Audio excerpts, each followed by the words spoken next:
باتیں عرض کی جاتی ہیں، جو جماعتیں اللہ کے راستے میں جاتی ہے، چاہے مردوں کی ہو، ماں مستورات ہو، قریب کے لیے ہو، دور کے لیے ہو، تھوڑے وقت کے لیے ہو، زیادہ وقت کے لیے ہو، ان سے کچھ باتیں عرض کی جاتی ہیں۔ ان باتوں کو دھیان سے سننا، اس لیے کہ مولانا الیاس صاحب رحمۃ اللہ علیہ فرماتے تھے کہ ہماری دعوت کی محنت جو ہے، اس محنت کے اعمال متعین ہیں، اور ان عملوں کا طریقہ بھی متعین ہے، یعنی وہ اعمال بھی متعین ہے اور ان اعمال کے کرنے کا طریقہ بھی متعین ہے۔ برے نہیں میرے کو عافیت رہی۔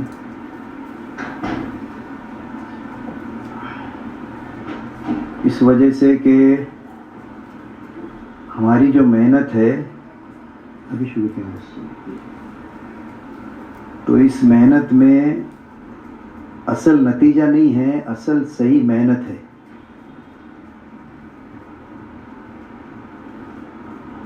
حالانکہ محنت، کوئی بھی محنت ہوتی ہے نتیجے کے لیے ہوتی ہے،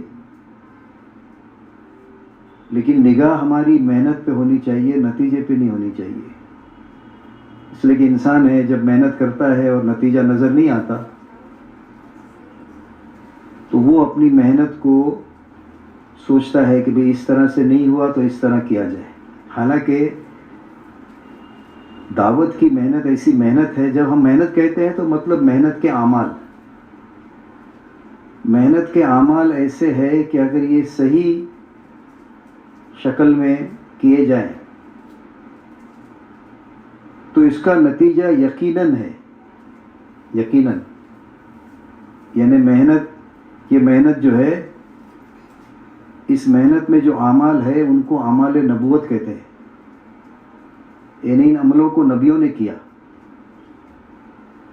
اسی لیے مولانا الیاس صاحب رحمۃ اللہ علیہ کے زمانے سے ہی یہ بات آئی کہ مولانا الیاس صاحب رحمۃ اللہ علیہ دوسرے علماء سے کہتے کہ میں جو بات کہتا ہوں اس کو تلاش کرو، قرآن میں تلاش کرو، حدیث میں تلاش کرو، اور اصل تو قرآن ہے، اس میں تلاش کرو۔ تو اعمال نبوت اس لیے کہتے ہیں کہ نبیوں نے ان عملوں کو کیا ہے۔ ایمان کے حلقے، ایمان کی نسبت پر لوگوں کے پاس جانا، ان کی خوشامد کرنا، تعلیم کے حلقے، عبادت کے اعمال، خدمت کے اعمال، اسی لیے ان عملوں کو اعمال نبوت کہتے ہیں کہ ان عملوں میں نبیوں والا نور ہے۔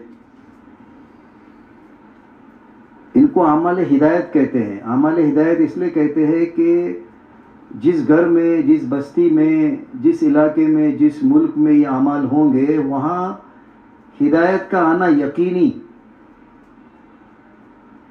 ہدایت کا آنا یقینی۔ اسی لیے یہ بات دیکھی جا رہی ہے کہ جب سے یہ محنت شروع ہوئی اور جیوں جیوں یہ محنت ہوتی گئی اور اس محنت کا دائرہ وسیع ہوتا گیا، پھیلتا گیا، اللہ کی طرف سے ہدایت آئی، یعنی تبدیلی آئی۔ ہدایت تبدیلی کو کہتے ہیں، ہدایت کہتے ہیں وہ تبدیلی کو کہتے ہیں، درستگی۔ تو اس کو اعمال ہدایت بھی کہتے ہیں کہ یہ یقینی بات ہے، بالکل یہ ہماری محنت جو ہے نا، محنت کر کے اس بات کا یقین اپنے اندر پیدا کرنا، جیسا حضرت مولانا یوسف صاحب رحمۃ اللہ علیہ فرماتے تھے کہ گھر کی تعلیم سب سے مؤثر اور مجرب عمل ہے پورے دین کو گھر میں لانے کے لیے اور گھر سے بے دینی کو نکالنے کے لیے۔ تو یہ بالکل یقینی بات ہے، اس کے علاوہ سب ہوگا تو کچھ نہیں حاصل ہوگا۔ ہاں، اور اگر یہ ہوگا تو یقیناً گھر میں دین آ جائے گا اور گھر سے بے دینی چلی جائے گی۔ تو اس لیے اس کو اعمال ہدایت کہتے ہیں۔ ان کو اعمال تربیت بھی کہتے ہیں۔ اعمال تربیت اس لیے کہتے ہیں کہ جن کو ہدایت ملی ہے انہی عملوں کے راستے سے ان کی تربیت ہوگی. یعنی یہ صرف ایسے اعمال نہیں ہے کہ ہدایت کے لیے تم ان اعمال کو کیا جائے اور ہدایت ملنے کے بعد اس سے مستغنی ہو جائے، ایسا نہیں ہے. اس لیے کہ ہدایت بھی ان اعمال سے ملے گی، اور ہدایت ملنے کے بعد ہدایت یافتہ لوگوں کی تربیت بھی انہی عملوں سے ہوگی. اسی لیے حضرات فرماتے ہیں کہ کوئی امیر، کوئی بہن، کوئی ساتھی کسی کی تربیت نہیں کر سکتا. تربیت کرنے والی ذات اللہ کی ہے، اور اعمال دعوت اسباب تربیت ہے. اعمال دعوت اسباب تربیت ہے. انہی عملوں کے راستے سے اللہ تعالیٰ تربیت کریں گے. تربیت کہتے ہیں نشو و نما. اسی لیے ہم دیکھیں گے تو دعوت کے جو اعمال ہے وہ روزانہ کرنے کے ہیں، ہفتے میں کرنے کے ہیں، مہینے میں کرنے کے ہیں، سال میں کرنے کے ہیں. اس لیے کہ انسان، اسلام نے اور دین نے منع نہیں کیا، یعنی دنیاوی مشغلوں سے اور دنیا کی ذمہ داریاں جو اللہ نے ذمہ داریاں رکھی ہے ان کے پورا کرنے سے منع نہیں کیا. لیکن ظاہر بات ہے کہ جب ان مشغلوں میں لگیں گے اور ان ذمہ داریوں کو پورا کریں گے اور اس ماحول میں جب جائیں گے تو غیر محسوسی طور پر اس کا اثر ہوگا. وہ تو ہوگا ہی. یہ ہمارے نبی صلی اللہ علیہ وسلم نے فرمایا کہ مشغلے کا بھی اثر ہوتا ہے. بکری والوں میں مسکنت ہوتی ہے، یعنی جو بکری کا لین دین کرتے ہیں ان میں مسکنت ہوتی ہے. گھوڑے والوں میں تکبر ہوتا ہے. تو یہ ہمارے نبی صلی اللہ علیہ وسلم کی بات ہے کہ جنہوں نے ماحول کے اعتبار سے فرمایا کہ ماحول کا اثر پڑتا ہے، محنت کا اثر پڑتا ہے، مشغلے کا اثر پڑتا ہے، اور جس کے ساتھ صحبت میں رہتے ہیں وہ صحبت کا بھی اثر پڑتا ہے.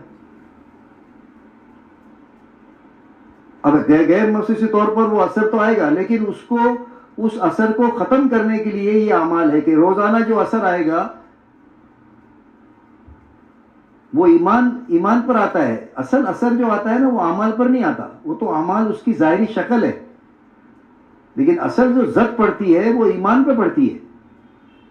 ایمان سے پڑھنے کا مطلب ہم کہیں گے بھی ایمان پہ کیسے زد پڑتی ہے؟ ہمارا تو عقیدہ ہے، اللہ کے بارے میں عقیدہ ہے، آخرت کے بارے میں عقیدہ ہے، تو یہ تو ہمارا عقیدہ ہے، تو اس پہ کیسے زد پڑتی ہے؟ تو ابھی ہم نظام الدین میں تھے تو مولانا ایک بات عجیب فرمائی کہ معاشرت میں دین کی کمی، معاشرت کہتے ہیں رہن سہن، کھانا پینا، اوڑھنا پہننا، غمی خوشی، شادی بیاہ، کمانا خرچ کرنا، اس کو معاشرت کہتے ہیں. تو کہا کہ معاشرت میں دین کی کمی کا اثر یہ ہوتا ہے کہ اس کے عقیدے پہ زد پڑتی ہے. تو ہم کہیں گے یہ کیا بات ہوئی؟ اس لیے کہ غیر محسوسی طور پر جب معاشرت میں سے دین نکل جاتا ہے اور معاشرت میں اللہ کا احکام، اللہ کے نبی صلی اللہ علیہ وسلم کی سنتیں نکل جاتی ہے تو ہم کو اندازہ نہیں ہوتا. اس کا عقیدے پہ اثر پڑتا ہے، یعنی ایمان پہ زد پڑتی ہے. تو ایمان کی حفاظت کے لیے فرائض ہے، فرائض کی حفاظت کے لیے سنتیں ہیں. اعمال جو ہے وہ حفاظت کے لیے، اس لیے ان کو اعمال تربیت کہتے ہیں کہ بھی ہماری تربیت ہوتی رہے، ہماری نشو و نما ہوتے رہے دعوت کے. اور فرمایا کہ دعوت سب سے بڑا سبب ہے دین پر استقامت کا. دعوت سب سے بڑا سبب ہے دین پر استقامت کا. دعوت میں ضعف آئے گا تو دین کی استقامت میں کمی آنا یقینی. نمازوں میں، معاملات میں، اخلاق میں اس کا اثر پڑے گا ہی پڑے گا. تو اس کو اعمال تربیت کہتے ہیں. اعمال دعوت اس لیے کہتے ہیں کہ دعوت کی محنت میں یہ اعمال کیے جاتے ہیں. اعمال نبوت کہتے ہیں، اعمال ہدایت کہتے ہیں. تو میری محترم ماں اور بہنوں، یہ محنت جو محنت ہے، ان محنت سے مراد جب محنت کے اعمال ہے، ان عملوں کا اثر دلوں پہ پڑتا ہے. ہدایت کا تعلق دل سے ہے. اسی لیے دعوت اور عبادت کو جمع کرنا، دعوت اور عبادت کو جمع کرنا، یعنی دعوت کے ساتھ ساتھ عبادت جڑی ہوئی ہے. رسول پاک علیہ الصلوۃ والسلام کے فرمایا محمد عبدہ و رسول. عبد یعنی بندگی اور رسول، اس کو جمع کیا ساتھ میں. تو یہ چند باتیں ہیں. ایک بات تو اس میں یہ ہے کہ سعادت مند اور خوش قسمت اللہ کے ہمارے بندے اور بندیاں ہیں کہ جن کو اللہ نے اپنے راستے میں قبول کیا ہے. بڑی بات ہے یہ. ہم ایک بہت زمانے پہلے، بہت سال ہو گئے، ہم نظام الدین میں تھے تو ایک میواتی نے ایسے ہی ہم کو پوچھا، ہم تو اللہ کے راستے میں تھے، تو انہوں نے کہا کہ آپ کا اللہ کے راستے میں جو نکلے ہیں، اللہ کے راستے میں نکلنے کا حقیقی سبب کیا ہے؟ تو کسی نے کہا ہوگا کسی نے ہماری تشکیل کی, کسی نے ہمارے لیے محنت کی, کسی نے دعا کی, کسی نے ہم کو ترغیب دی, سب کی بات سنی. کہا کہ نہیں, ہمارا اللہ کے راستے میں نکلنے کا حقیقی سبب جو ہے وہ اللہ کا ارادہ ہے. اللہ نے ارادہ کیا ہے, اس لیے کہ جب اللہ ارادہ کرتے ہیں تو پھر اللہ ارادے پر اس کو وجود دیتے ہیں, اور جب تک اللہ ارادہ نہ کرے تو سب کے ارادے سے بھی کچھ نہیں ہوتا. تو یہ بڑی بات ہے کہ اللہ نے ہمارے لیے, اور پھر یہ یقینی بات ہے کہ اللہ نے ہمارے لیے بہت بڑی خیر کا ارادہ کر لیا ہے. یہ اللہ کی سنت ہے, اللہ کا طریقہ ہے کہ جب اللہ کسی کی طرف خیر, کسی کی خیر میں اضافہ کرنا چاہے یا کسی کو خیر دینا چاہے, خیر کہتے بھلائی کو, خیر بھلائی کو کہتے. تو جب کسی کے لیے اللہ خیر کا ارادہ کرتے ہیں تو اللہ تعالیٰ اس کو دین کی محنت کی طرف اور دین کی طرف اللہ متوجہ کرتے ہیں, اس کا دھیان جاتا ہے, اس طرف توجہ جاتی. تو یقینی بات ہے یہ, یقینی. اسی لیے کہتے ہیں کہ یہ اللہ کا انتخاب ہوتا ہے. بستی میں بہت لوگ تھے لیکن اللہ نے اپنے فضل سے, ہم جانتے ہیں کہ ہم کیسے, لیکن اللہ نے ہم کو چنا ہے, اللہ نے پسند کیا ہے. اب اس میں دو چیزیں, ایک تو اعجاز کی بات ہے بڑی, کہ بھی ہمارے لیے بڑی اعجاز کی بات ہے کہ بستی میں سے اللہ نے ہم کو پسند کیا, چنا, لیکن اس کے ساتھ ساتھ بڑی ذمہ داری کی بات ہے. اسی لیے جماعتوں کو روانہ کرنے سے پہلے وہ ذمہ داری سمجھائی جاتی ہے. اس لیے کہ جماعتیں جو نکلتی ہے ان کے ساتھ ایک بڑی ذمہ داری ہوتی ہے. یعنی ہمارا آپ اندازہ لگائے کہ ہمارے اوپر کیا ذمہ داری ہے کہ جن فکروں کو لے کے جماعت بستی میں داخل ہوتی ہے, اللہ تعالیٰ وہ فکریں بستی والوں میں منتقل کر دیتے. وہ تو اور بات ہے آگے کی کہ اگر غفلت ہوگی تو غفلت منتقل ہوگی.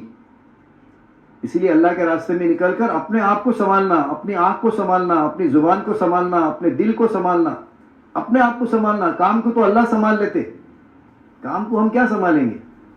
جس طرح دین کا اللہ محافظ ہے, دین کی محنت کا بھی اللہ ہی محافظ ہے. ہم تو صحیح محنت کے مکلف ہے. تو اللہ نے ہماری طرف بہت بڑی خیر کا ارادہ کیا ہے. جو یہ ہمارے قدم اٹھے ہیں اور اللہ کے راستے میں جو اللہ نے ہم کو قبول کیا ہے, یہ تو اور بات ہے کہ ہم کو اندازہ نہیں ہے, ورنہ برداشت نہیں کر سکے. ہمارا آپ اندازہ لگائیں کہ ایسے لوگوں کو کہ جن کے لوگوں کے اوپر نگاہ پڑنے سے, یعنی اچھی نگاہ سے جو دیکھے گا اللہ اس کو بھی محروم نہیں کرتے ہیں. تو آپ سوچو نکلنے والوں کے ساتھ کیا معاملہ کریں گے اللہ. اس راستے میں نکلنے والوں کی دعائیں ایسی قبول ہوتی ہیں جیسی حضرت محمد صلی اللہ علیہ وسلم کی دعائیں قبول ہوئی. اس راستے میں نکلنے والوں کی اللہ تعالیٰ ایسی مدد کرتے ہیں جیسا اللہ تعالیٰ نے حضرت محمد صلی اللہ علیہ وسلم کی مدد کی. میری محترم ماں اور بہنوں, یہ بڑی بات ہے. اس لیے بڑی ذمہ داری کی بات بھی ہے, بڑی ذمہ داری کی بات ہے. اس میں چند موٹی موٹی باتیں ہیں. ماشاءاللہ یہ جماعت جو بھی جماعت جاتی ہے مستورات کی, تو اس میں تو محرم 4 مہینے لگائے ہوئے ہوتے, بہنیں کچھ چلہ لگائی ہوئی ہوتی ہے, کچھ اشرے والی ہوتی ہے. لیکن یہ جماعت میں تو سب پرانے ہیں, سب کو پتہ ہے, لیکن یاد دلانے کی ضرورت ہے. تو چند باتیں آپ کے سامنے عرض کرنی ہے تاکہ ہمارے نکلنے کا پورا نفع ہو. دیکھو یہ بات ہمارے بڑوں کی طرف سے ہے. بڑے کہتے کہ پہلی کوشش شیطان کی ہوتی ہے کہ کسی طرح بھی میں نے ابھی اپنے ساتھیوں سے بیٹھا تھا, میں نے کہا کبھی آپ آزما کے دیکھ لو, کبھی حج کا ارادہ کرو, کبھی عمرے کا ارادہ کرو, دیکھو کوئی رکاوٹ آتی ہے تو. لیکن آپ جماعت کا 3 دن کا ارادہ کر لو, دیکھو کیسا ہوتا ہے. سب سوئے ہوئے تقاضے اٹھ کے آتے ہیں اور سب چیزیں جو ہوتی ہیں نا وہ سامنے آ جاتی ہے یکساں ہو کے. تو پہلی کوشش شیطان کی ہوتی ہے کہ کسی بھی طرح اللہ کے راستے میں نہ نکلے, لیکن اللہ کی رحمت ہوتی ہے اور اس میں بندے کا بھی دخل ہے کہ اس کے ارادے کی پختگی ہوتی ہے اور وہ اپنے اللہ سے مانگتا ہے, تو اللہ نے اس کے لیے آسان کر دیا. لیکن نکلنے کے بعد بھی شیطان ساتھ میں ہوتا ہے, تو اس کی کوشش ہوتی ہے کہ یہ اعمال میں نہ لگے. اس لیے کہ انسان جو بنتا ہے وہ تو اس راستے کی محنت کے اعمال سے بنے گا. حضرت مولانا یوسف صاحب رحمۃ اللہ علیہ فرماتے تھے کہ سب سے بنیادی چیز جو اللہ کے راستے کے خروج کا جو فائدہ ہے وہ یقین کی تبدیلی, یقینوں کی تبدیلی. ہمارا یقین بدل جائے کہ مخلوق سے کچھ, اور واقعی میں یہ صحیح ہے کہ مخلوق سے کچھ نہیں ہوتا. مخلوق کے چاہنے سے, مخلوق کے ہونے سے, مخلوق کے ارادے سے کچھ نہیں ہوتا جب تک اللہ پاک نہ چاہے, اور جب اللہ چاہے تو مخلوق کوئی روک نہیں سکتی. تو یقین یہ بن جائے کہ مخلوق محتاج ہے, اللہ خالق ہے. اور دوسری بات یہ ہے کہ ہمارے اندر آخرت کا یقین آ جائے کہ اصل زندگی آخرت کی ہے، اصل موت کے پہلے کی زندگی نہیں ہے، نہ اس کی ضرورت ہے نہ اس کے مسئلے ہے، لیکن کیونکہ ہم انسان ہیں، ہمارے ساتھ ساری چیزیں لگی ہوئی ہے، تو کہا کہ ان مسئلوں کے حل کے لیے اللہ نے سبب نہیں دیے بلکہ اللہ نے اعمال دیے۔ اعمال یقینی سبب ہے موت سے پہلے کی دنیا کی ضرورتوں کے پورا کرنے کے لیے اور موت سے پہلے دنیا کے مسئلوں کو حل کرنے کے لیے۔ تو یقین یہ بن جائے کہ ہمارے مسئلے اللہ حل کریں گے اور اعمال کے راستے سے حل کریں گے۔ تو یہ مایا لینی، یہ لینے کے لیے جا رہے، اور چیزوں کا یقین نکل جائے، اسباب کا یقین نکل جائے کہ چیزوں سے اسباب سے نہیں ہوتا، اعمال سے ہوتا ہے۔ تو یہ جب ہوتا ہے کہ جب چند شرائط کے ساتھ وقت گزارا جائے۔ نکلنے کے تو شرائط پورے ہو گئے، اس لیے کہ نکلنے کے شرائط تھے، تو نکلنے کے شرائط تو قواعد میں لکھ دیے، اس کے بعد مشورے سے روٹ طے ہو گیا، جماعت بندی ہو گئی، تو نکلنے کے شرائط تو پورے ہو گئے۔ لیکن نکلنے کے بعد کے شرائط یہ ہے کہ جس کام کے لیے نکلے ہیں یہ وقت اسی کام میں لگانا، یہ اس کا حق ہے، امانت کہتے ہیں اس کو، کہ بھئی ہم نے وقت دے دیا، 40 دن اللہ کے لیے فارغ کر دیا کہ بھئی چلہ جو ہے ہم اللہ کے راستے میں جا رہے۔ تو فارغ کرنے سے مطلب یہ کہ جن عملوں میں مشغول ہونا ہے انہی عملوں میں لگنا سب سے مقدم دعوت ہے، سب سے مقدم۔ مولانا عمر صاحب رحمۃ اللہ علیہ اس کو بات کو سمجھاتے تھے، چاہے جان کا، مال کا، صلاحیت کا خرچ ہو تو کہا کہ چاروں میں خرچ کریں گے، خدمت میں بھی خرچ کریں گے، عبادت میں بھی خرچ کریں گے، تعلیم میں بھی خرچ کریں گے، دعوت پر بھی خرچ کریں گے، لیکن کہا کہ سب سے مقدم دعوت ہے، تعلیم پر دعوت کو ترجیح، عبادت پر تعلیم کو ترجیح، اور خدمت پر جو ہے وہ عبادت کو ترجیح۔ یہ ہے تفقد کہتے ہیں اس کو۔ ابھی کل ہی ہم لوگ کسی جگہ پر تھے تو درس تھا، حدیث کی کتابیں بات ہو رہی تھی، یا پتہ نہیں یا نظام الدین میں تو یاد بھی نہیں آ رہا، تو کہا کہ جس طرح رجال کے مراتب ہے اسی طرح اعمال کے بھی مراتب ہے، حالانکہ دونوں عمل ہے، دونوں نیکی ہے، لیکن کس وقت کس عمل کو ترجیح دی جائے، اعمال کے مراتب ہے، عمل کا مرتبہ کو جاننا اور اس مرتبے کے ساتھ اس عمل کو کرنا۔ تو سب سے مقدم اس اللہ کے راستے میں نکلنے کے زمانے میں نہیں، یہ باتیں صرف اللہ کے راستے میں نکلنے کے لیے، یہ تو زندگی کی ہے، لیکن جب اللہ کے راستے میں نکل کر اس کی پابندی کریں گے تو پھر اس کی پابندی زندگی میں آ جائے گی، پھر اس کا تفقد زندگی میں آ جائے گا کہ سب سے مقدم دعوت ہے۔ دعوت کوئی بیان تقریر کو نہیں کہتے، دعوت کہتے ہیں اپنے دل کو، دوسروں کے دلوں کو مخلوق سے خالق کی طرف اس کا رخ کرنا۔ رخ ہوتا ہے کہ دل کا رخ خالق اللہ کی طرف ہو جائے، اور دعوت کہتے ہیں اپنے دل کو، دوسروں کے دلوں کو، دل کا رخ دنیا سے آخرت کی طرف کرنا، یعنی دل کا رخ آخرت کی طرف ہو جائے، اور دل کا رخ جو ہے نا چیزوں سے ہٹ کر اعمال کی طرف ہو جائے۔ اور مولانا سعید خان صاحب رحمۃ اللہ علیہ فرماتے کوئی چیز باطل کو مٹا نہیں سکتی، کوئی چیز باطل کو ختم نہیں کر سکتی، لیکن اللہ نے دعوت میں طاقت اور تاثیر رکھی ہے باطل کو ختم کرنے کی اور باطل کو مٹانے کی۔ پھر آگے کہتے تھے باہر کا باطل نہیں، انسان کے اندر باطل ہوتا ہے ایمان والا ہے ایمان، لیکن نظریہ باطل ہے، اس کی سوچ باطل ہے، اس کی فکریں باطل ہے، اس کے جذبات باطل ہے، اس کا مزاج باطل ہے۔ تو جب وہ دعوت دے گا تو اللہ تعالیٰ اس دعوت کی وجہ سے اندر کے باطل کو توڑیں گے۔ تو کہتے تھے کہ اندر کا جب باطل ٹوٹے گا تو باہر کا تو بودا ہے، اللہ اپنی قدرت سے پاش پاش کر دے۔ تو دعوت دائی کے لیے، دعوت ہمارے لیے، دعوت دوسروں کے لیے نہیں ہے، دوسروں کی احتیاج نہیں ہے، دوسروں کی ضرورت نہیں ہے۔ بھائی کوئی سنے تب بھی اور نہ سنے تب بھی، اور کوئی قبول کرے تب بھی اور نہ قبول کرے تب بھی، دعوت۔ تو اس راستے میں نکل کر اجتماعی دعوت تو کیونکہ متعین ہوتی ہے، ایمان کے حلقے اس کا وقت طے ہوتا ہے تو اس میں تو شرکت ہو جاتی ہے، لیکن انفرادی طور پر دعوت دینا، اختلاط میں دعوت دینا، بہنیں بھی دعوت دے، ہمارے ساتھی بھی دعوت دے، آپس میں بھی دعوت دے۔ دعوت کوئی بیان تقریر کو نہیں کہتے، دعوت کہتے اللہ کو بولنا، اللہ کو بولنا دعوت ہے۔ دعوت کہتے آخرت کو بولنا، آخرت کو بولنا دعوت ہے۔ دعوت کہتے اعمال کو بولنا، محمد صلی اللہ علیہ وسلم والے اعمال کو بولنا۔ تو ہر ایک بول سکتی، بہن بھی بول سکتی، پڑھی لکھی نہ ہو تب بھی بول سکتی، اللہ کو خوب بولنا، آخرت کو خوب بولنا، اعمال کو خوب بولنا، اس لیے کہ جتنا بولیں گے ہمارے اندر آئے گی یہ بات۔ دوسرا عمل جو ہے اس راستے میں نکل کر وہ تعلیم اور تعلم ہے، سیکھنا اور سکھانا۔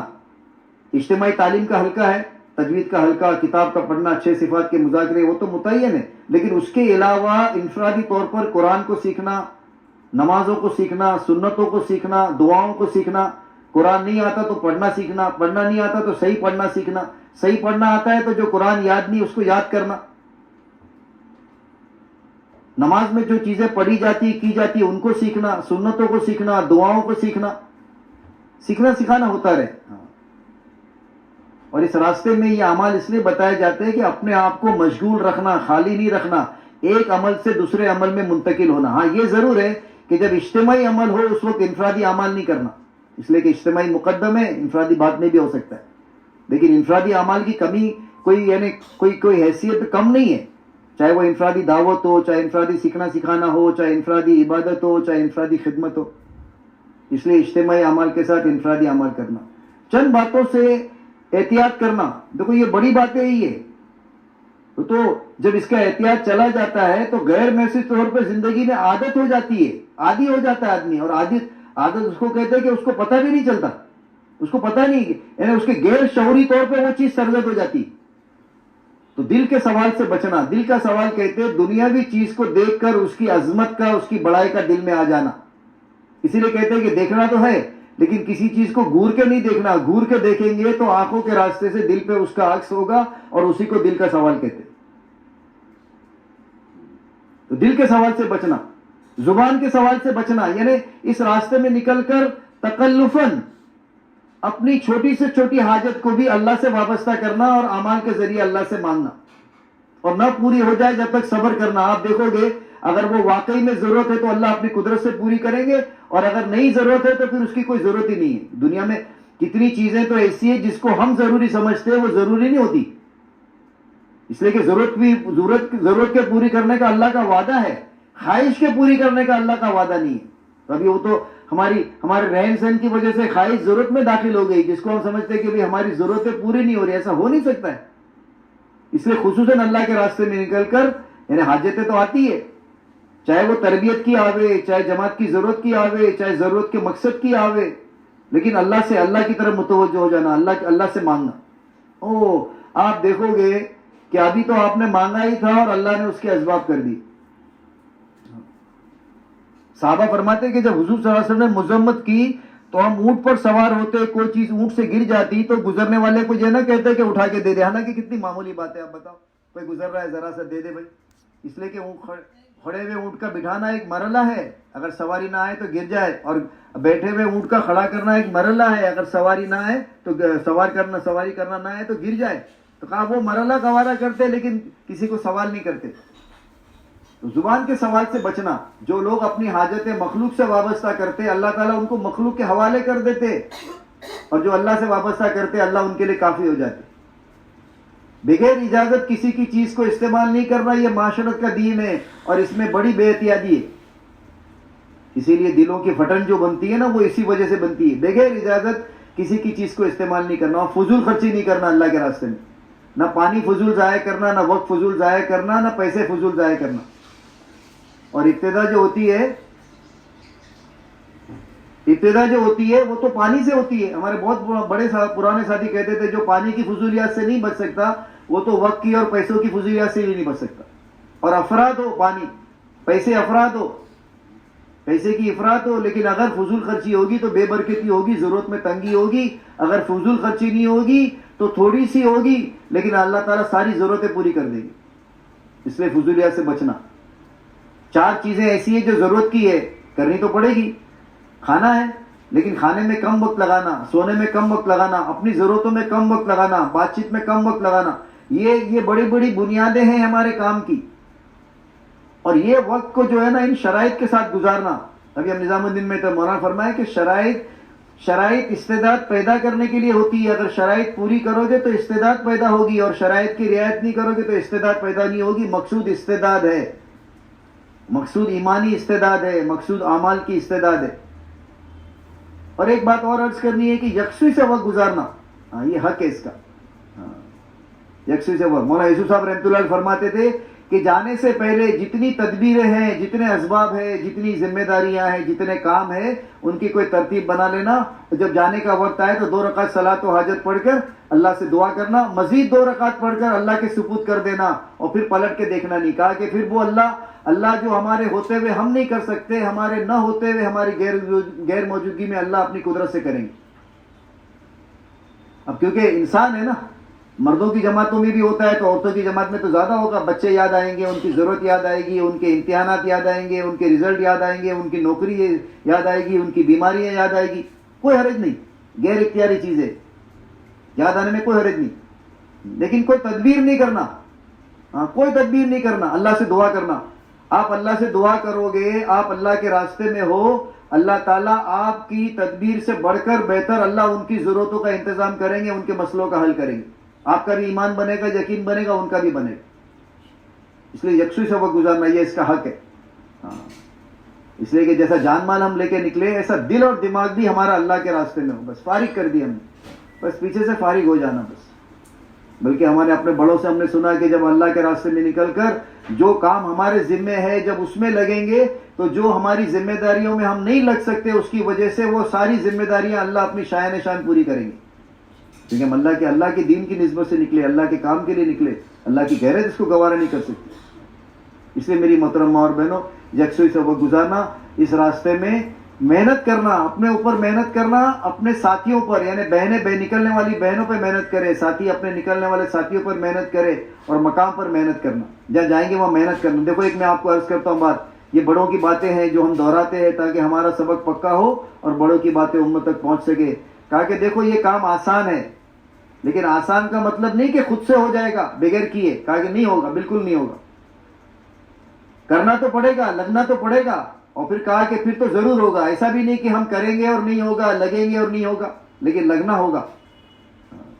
اس لیے اپنی محنت کو بڑھانا، خصوصاً اس راستے میں نکلنے کے زمانے میں مقام پر جو ہم دین کی محنت کرتے اس سے مقام کے اوپر نکلنے سے خروج میں اس میں اضافہ ہو، اور مقام پر جو راحت و آرام کی زندگی گزارتے ہیں اس میں جتنی کمی ہوگی اتنا مقصد زیادہ حاصل ہوگا.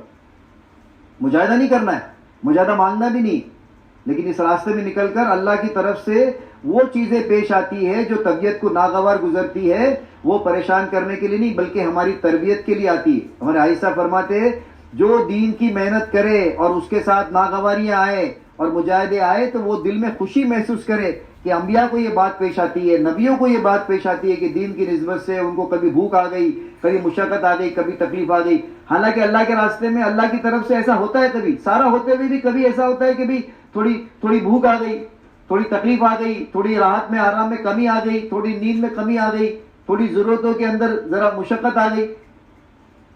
تو یہ تو اللہ تعالیٰ کی طرف سے تربیت کے لیے ہوتا ہے، اس لیے کہ یہ اس راستے کی سوغات ہے، اس راستے کی سزا نہیں ہے. نبیوں کو اللہ سزا نہیں دیتے، نبیوں کو اللہ سوغات دیتے. تو نبیوں کے ساتھ بھوک بھی آئی، نبیوں کے ساتھ خوف بھی آیا، نبیوں کے ساتھ ذلت بھی آئی، نبیوں کے ساتھ مشقت اور دشواری بھی آئی، لیکن اس پر صبر کرنا. یاد رکھنا کہ بعض مرتبہ دو وجہ ہوتی ہے، ایک تو اللہ تعالیٰ اس کے ذریعے سے ہماری تربیت کرتے، اور دوسرا یہ ہوتا ہے کہ جب اللہ کو کوئی کام لینا ہوتا ہے، کوئی بڑا کام لینا ہے، کوئی دین کا کام لینا ہے، اللہ جس کے لیے مقدر میں ہدایت لکھ چکے ہیں اور ہم کو اس کا ذریعہ بنانا ہے، تو پھر اللہ تعالیٰ وہ ایسی چیزیں آتی ہے جن پر ہم خوشی کے ساتھ اس کو اگر جھیل لیتے تو اللہ تعالیٰ کام لیتے. میری محترم ماں اور بہنوں، ابھی اس کا ہم کو اندازہ نہیں ہے کہ جہاں پر اللہ نے ہدایت کا ارادہ کر لیا ہے اللہ ہم کو لے جاتے ہیں کہ ہم وہاں پر تھوڑے ہاتھ پیر کریں، تھوڑے اعمال کریں، تھوڑے لوگوں کی خوشامد کریں. دعوت کہتے ہیں لوگوں کی خوشامد کو. اس لیے دعوت کے اندر اسلوب سب سے بڑی چیز دعوت کا اسلوب ہے کہ نرمی سے دعوت دی جائے، خوشامد کے ساتھ دعوت دی جائے، مراتب کو اس کے رتبے کو رعایت کے ساتھ دعوت دی جائے، اس کی عزت کے ساتھ اس کو دعوت دی جائے، شفقت کے ساتھ. اسی لیے ہمارے یہاں پر فضائل ہے کہ فضائل کے ذریعے سے اس کو شوق پیدا کیا جائے. اس لیے کہ دین جو ہے نا وہ کسی پر تھوپا نہیں جا سکتا، دین پر آدمی اندر کے جذبے سے چلتا ہے. رسول پاک علیہ السلام ایک جنگ کے موقع پر ہے، کوئی حملہ کرنے آ رہے، اللہ کے نبی علیہ السلام نے فرمایا کہ جو اس کو روکے جنت میں میرا ساتھی. حالانکہ وہ تو صحابہ کو حکم دیتے تو صحابہ جان دے دیتے، لیکن ساتھ میں ایک فضائل کی بات لگا دی کہ جو اس کو روکے گا میرے ساتھ جنت میں ہوگا. تو یہ دعوت کا اسلوب ہے. ایک بات اور عرض کرنی ہے میری محترم اور بہنوں کہ ہماری دعوت کی محنت اس میں اصلاح بہت ہے، لیکن یہ اصلاحی کام نہیں ہے. حالانکہ اس میں بہت اصلاح ہے مگر ہم اصلاح نہ کرنے جائیں. مولانا یونس صاحب رحمۃ اللہ علیہ اس کو دہراتے تھے، حالانکہ وہ خود کا ان کا جملہ نہیں ہے، مولانا یوسف صاحب رحمۃ اللہ علیہ کی بات کو دہراتے تھے کہ ہم درستگی لانے کی کوشش نہ کریں، ہم دین لانے کی محنت کریں، دین آئے گا تو درستگی آئے گی، اس لیے کہ اندھیرا کسی چیز کا نام نہیں ہے، روشنی کے نہیں ہونے کا نام اندھیرا ہے، روشنی آئے گی تو اندھیرا جائے گا، حق آئے گا تو باطل جائے گا، اللہ کے احکامات آئیں گے تو نافرمانی جائیں گی، حضرت محمد صلی اللہ علیہ وسلم کے مبارک طریقے آئیں گے تو اس کے علاوہ طریقے زندگیوں سے جائیں گے. اس لیے ٹوکنا نہیں، ٹوکنے سے چڑ پیدا ہوتی ہے، کبھی اصلاح نہیں ہوتی، اصلاح کرنے کی کوشش بھی نہیں کرنا، بس محنت کرنا. لوگوں کو ہماری دیکھ بات اور عرض کرنی ہے، ہماری بہنوں سے بھی ساتھیوں سے، کہ ہماری دعوت کس بات کی ہے؟ کہا کہ ہم محنت کی طرف بلا رہے ہیں، ہماری دعوت محنت کی ہے، یعنی محنت کے اعمال زندہ کرنا، محنت کے اعمال پر لوگوں کو آمادہ کرنا، اس لیے کہ اس محنت کے اعمال کے نتیجے میں ان کے اندر دین آئے گا. اصل تو دین ہے، اصل زندگیوں میں دین کا آنا ہے، لیکن زندگی میں دین کے آنے کے لیے وہ محنت کے اعمال جب کریں گے تو اس محنت کے اعمال کے نتیجے میں اللہ ان کی زندگیوں میں دین کو لائیں گے اور حقیقی دین آئے گا. اس لیے ہماری دعوت جو ہے وہ محنت کی ہے، فضائل سنا کر، شوق دلا کر لوگوں کو اس محنت کی طرف آمادہ کرنا، اور اللہ کے راستے میں نکل کر ہماری بہنیں بھی انفرادی طور پر بھی عورتوں کا ذہن بنائیں کہ حضرت محمد صلی اللہ علیہ وسلم کی امت کی عورتوں کی 4 ذمہ داری ہے. ایک ذمہ داری یہ کہ وہ دین کے کاموں میں اپنے مردوں کی معاونت کرے. قرآن میں اللہ فرماتا ہے جو مرد عورتوں کی، جو عورتیں مردوں کی دینی کاموں میں معاونت کرتے، اللہ دنیا میں عزت کی روزی دیں گے، جنت میں اللہ ان کو بڑے درجات دیں گے. تو پہلی ذمہ داری ہر عورت کو یہ سمجھ میں آ جائے کہ پہلی ذمہ داری ماؤں نے بیٹوں کی، بہنوں نے بھائی کی، بیویوں نے شوہر کی اور بیٹیوں نے باپ کی، دینی کاموں میں معاونت کی، ہاتھ بٹایا.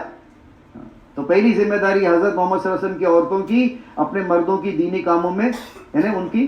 دوسری ذمہ داری جو ہے اپنے بچوں کی دینی تربیت کرنا، بچوں کی دینی تربیت کرنا، سادگی اور سنت کا اہتمام کرنا، گھر میں سادگی اور سنت کا اہتمام کرنا. اور ایک ذمہ داری عورتوں کی بتاتے ہیں کہ اپنے گھر میں تعلیم کے حلقے ذریعے سے گھر کے 100% لوگوں میں تعلیم کو زندہ کرنے کی، یعنی دین کو زندہ کرنے کے لیے کوشش کرنا اس تعلیم کے حلقے کے ذریعے سے. یہ 4 ذمہ داریاں بتانا، پھر ان کو اللہ کے راستے میں خروج کے لیے آمادہ کرنا. جب وہ آمادہ ہو جائے تو ان کے محرموں کے نام اپنے محرموں کو بھیجنا تاکہ آپ نے ان کو راضی کیا، وہ اپنے ہمارے محرم جا کے ان کو راضی کر لے.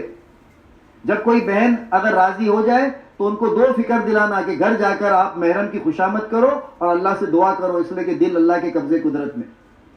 اور ہمارے ساتھی بھی مسجدوں میں ساتھیوں کی تشکیل کرے کہ ہمارے بڑے کہتے ہیں کہ اگر کوئی شرعی عذر نہ ہو تو ہر ساتھی اپنی مستورات کے اوقات اللہ کے راستے میں لگائے. شادی ہو گئی تو بیوی کے ساتھ، نہ ہو تو والدہ کے ساتھ.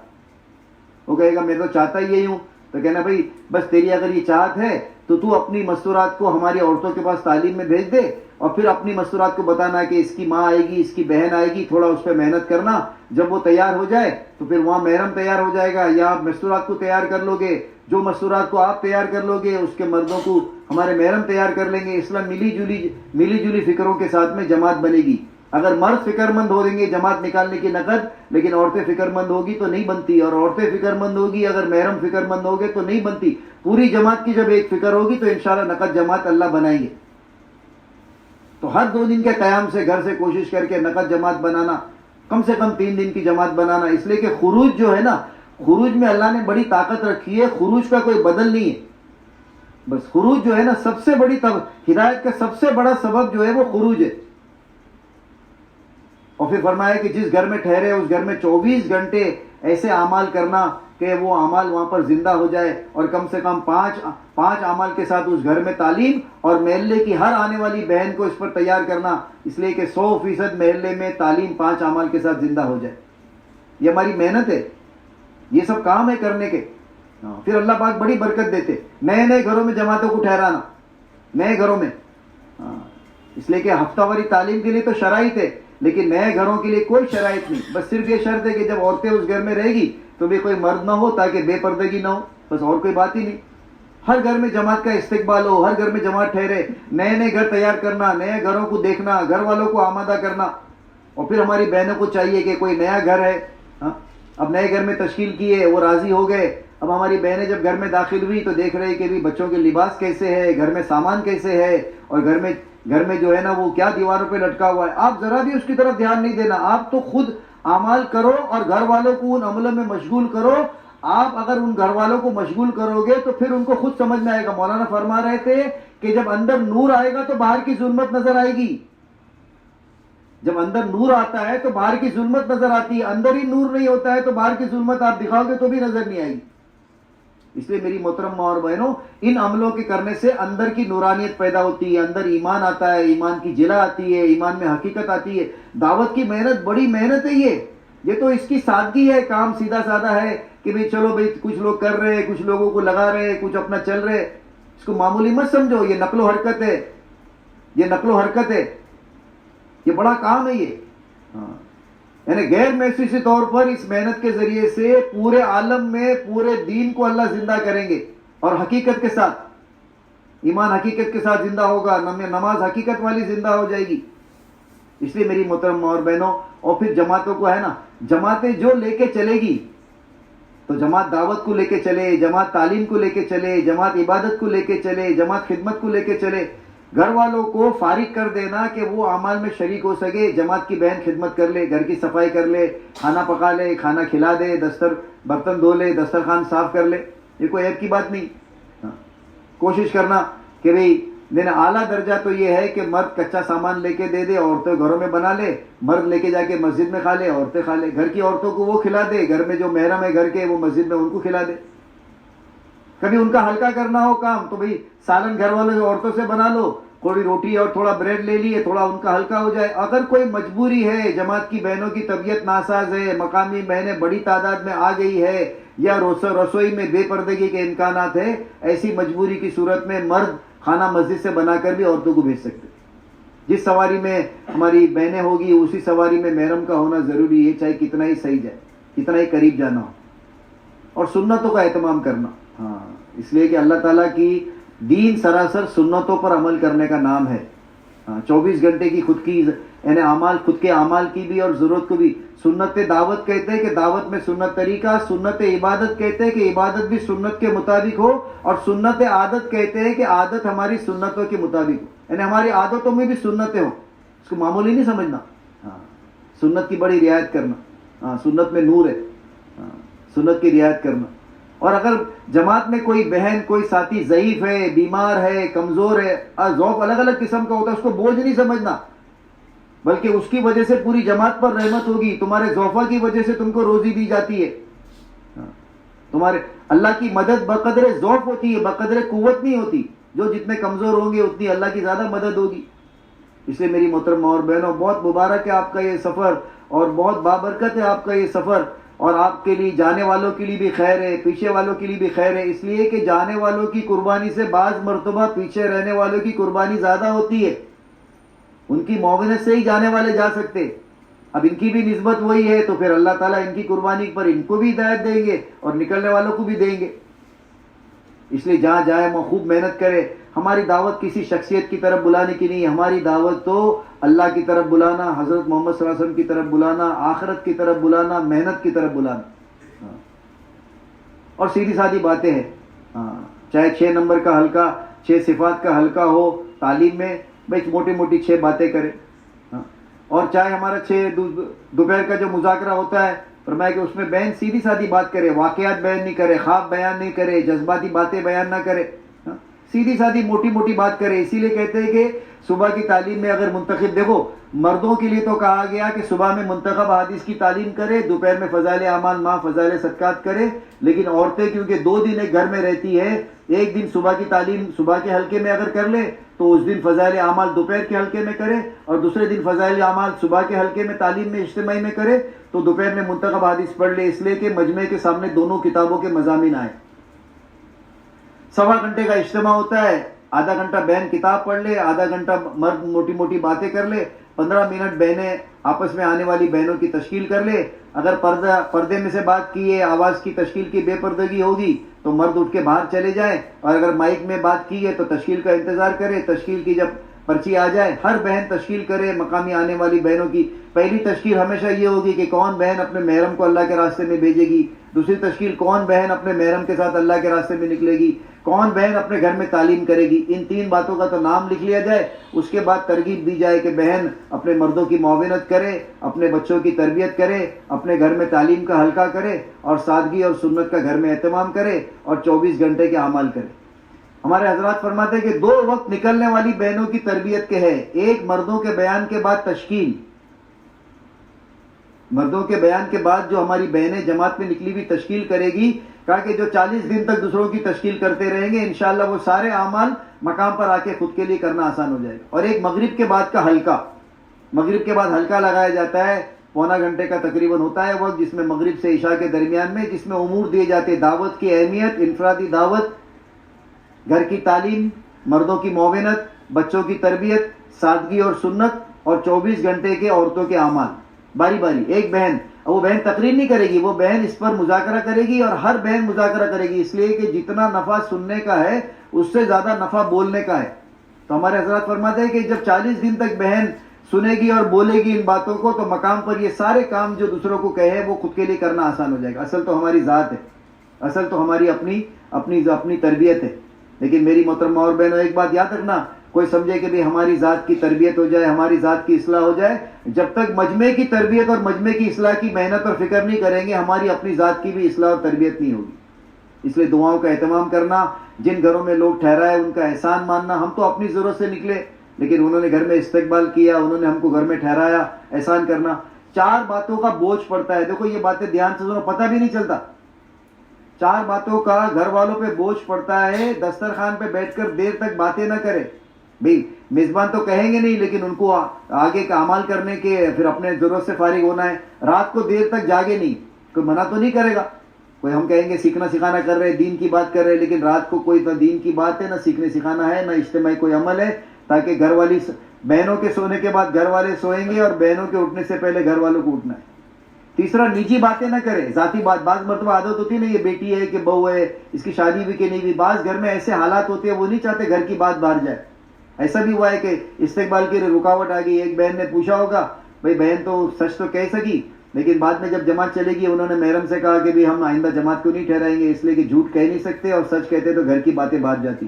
اس لیے جماعتوں کی بہن سے کہا جاتا ہے کہ گھر والی بہن سے، مقامی بہنوں سے کوئی نجی باتیں نہ کرے، اور محرم بار بار ملنے نہ جائے. حالانکہ محرم کا ملنا جماعت کے دوران کام کا حصہ ہے، روز ملنے کی ضرورت نہیں ہے. 2 دن 3 دن میں محرم، چاہے بیٹا ہو، چاہے بھائی ہو، چاہے شوہر ہو، اپنی مسورات کے احوال لے ہوئے 3 کام کرنے ہیں ان کو. ہاں، پہلی بات تو یہ کرنی ہے کہ ان کو یہ پوچھنا ہے کہ بھی جو امور دیے گئے تھے اس امور پر انہوں نے پورے کیے کہ نہیں کیے. دوسرا، ان کا سیکھنا سکھانا کیا ہوا، اور مجموعی طور پر تعلیم جو ان کی جو کارگزاری ہے وہ بھی لے لے. اس لیے محرم ملاقات کے لیے ضرور جائیں اور ان سے احوال لیتے رہے. 2 دن 3 دن میں ایک بار جانا کافی ہے. 3 کام کرنے 2 منٹ میں ہوگا نہیں، کم سے کم 5-7 منٹ کی ملاقات ہو. ان کے اجتماعی اعمال کے وقت میں نہ جائیں، ان کے کھانے سونے کے اوقات میں نہ جائیں، مغرب کے بعد نہ جائیں. صبح تربیتی مذاکرے کے لیے جاتے ہیں، اس وقت تربیتی مذاکرے کے بعد ملاقات بھی کر لے. 1-2 ساتھی آج کر لے، 1-2 ساتھی کل کر لے. تربیتی مذاکرہ کہتے ہیں کہ بھی جماعت کے ساتھی یا مقامی کوئی پرانا ساتھی ہو تو جماعت کی بہنوں کے ساتھیوں کے سامنے اوقات گزاری کی، جوڑ کی، اور اپنے اعمال کی تھوڑی سی فکر کی باتیں آتی رہے. تو یہ جماعت کے ساتھی بھی کر سکتے، اگر مقامی پرانا ساتھی ان سے بھی کروا سکتے. بس یہ صبح کا وقت زیادہ بہتر ہوتا ہے اس کے لیے. 20-25 منٹ، آدھا گھنٹہ، 35 منٹ کے اندر یہ بات ہو جائے. مسجد کو خالی نہ چھوڑے، تاکہ مسجد میں بھی اعمال ہوں گے تو پورے دن کی محنت کی ترتیب بنے گی. کچھ ساتھی چلے جائیں، کچھ ساتھی مسجد میں رک جائیں. اگر سب چلے جائیں گے، مسجد میں خالی ہوگا تو پھر پورے دن کی کوئی محنت کی ترتیب نہیں بنے گی. اس لیے کچھ ساتھی چلے جائے، جو ساتھی چلے جائے وہ مذاکرہ بھی کر لے اور اس کے ساتھ ساتھ ملاقات بھی کر لے. بس یہ چند باتیں میری محترم ماں اور بہنوں. اور انشاءاللہ وقت گزاری کے اعتبار سے ماشاءاللہ پرانی ساتھی ہے. ہمارے جو ساتھی وہاں سے آئے باہر سے وہ بھی پرانے ہیں، اور ماشاءاللہ بہنیں بھی پرانی ہیں، ملکوں میں بھی وقت لگا ہے. انشاءاللہ یہ باتیں مقامی ساتھی سے آتی رہے گی. بس یہ ایک بات آخر میں عرض کرنی ہے کہ بھی ہماری جانے والی جماعتیں خالی اس ذہن نہ جائے، بلکہ جانے والی جماعتوں میں بہنوں پر بھی اور ساتھیوں پر بھی کام ہو، کام کے ارادے سے جائے، کام کے عزائم لے کے جائے، اور پھر اس جا کے اپنے بس کی محنت کرے اور اللہ سے دعا کرے. دیکھو جماعت نقد تو اللہ ہی بناتے، نقد جماعت ایسا بنتی نہیں. اس کے لیے ایک فکر، اس کے لیے محنت اور اس کے لیے دعا کی طاقت درکار ہے.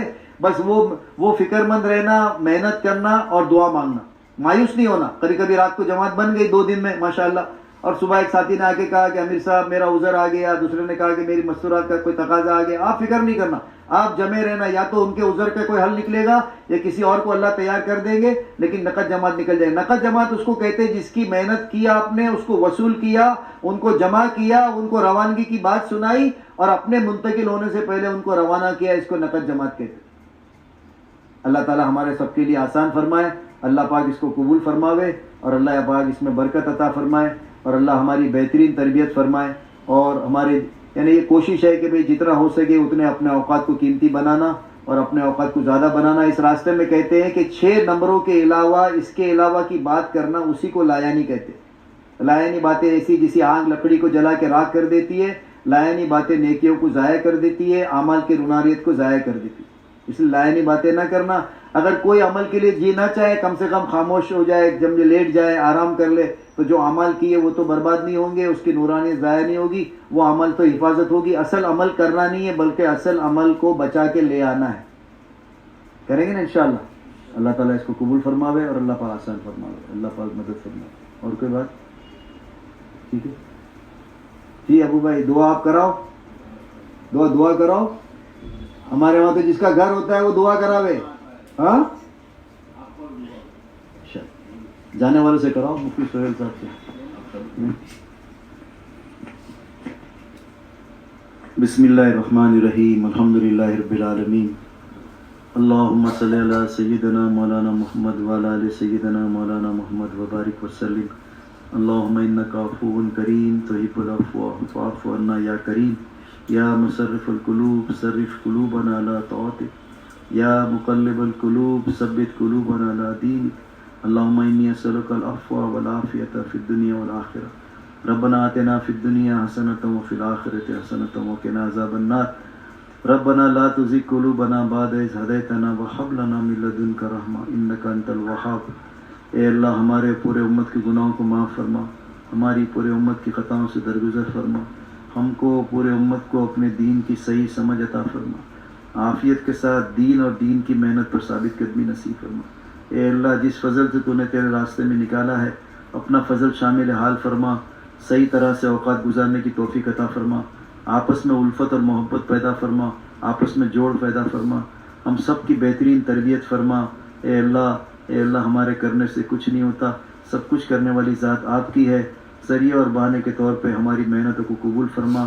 اے اللہ ہمارے جانے والوں کو قبول فرما، پیچھے رہنے والوں کو قبول فرما. قدم قدم پر رہبری فرما، دستگیری فرما، اپنی تائید شامل حال فرما. اے اللہ تیری مدد کے بغیر ہم کچھ نہیں کر سکتے، تو اپنی مدد شامل حال فرما دے. ہمارے نکلنے کو قبول فرما لے. ہماری ہدایت کا ذریعہ بنا، ہمارے عورتوں کی، بچوں کی، گھر والوں کی ہدایت کا ذریعہ بنا. پوری امت میں ہدایت کے آنے کا اور دین کے زندہ ہونے کا اس کو ذریعہ بنا. اے اللہ ہم کمزور ہے، ضعیف ہے، کسی آزمائش کے اے اللہ ابتلا کے لائق نہیں ہے. عفو کا معاملہ فرما، عافیت کا معاملہ فرما، سہولت کا معاملہ فرما، آسانی کا معاملہ فرما.